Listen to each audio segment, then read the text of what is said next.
what I do, guys, I do some real estate. Yeah, I do a lot of construction, and I do consulting for when you have a problem. I come out and I try to help you fix it. If I can't fix it, I put you in the right direction, or I at least help you with the cost analysis. That's our main thing, focus.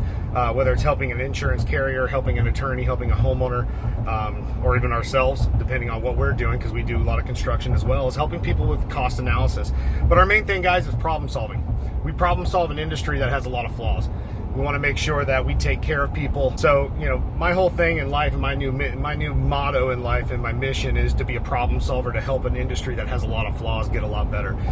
But, in the long run, you help enough people, you get what you want out of life. And I want to say that I am very blessed to have the team that I have, from the attorneys we work with, the homeowners we work with, the business owners we work with, all the way to Steve McNally, Chris Hamilton, Rusty Lane, and all the guys that work in the field, all the way down to our property facility maintenance division.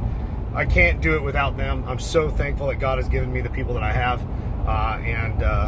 What can I say? But guys, if you need anything, you need help with something, you just have a question, call me on my cell. I'm more than happy to help at any given time. Find us on the web at addisonriley.com, Facebook at Addison Riley LLC, and call me directly if you need me. I'm always here for anybody who needs to just ask a question. Thanks, guys. Have a good day.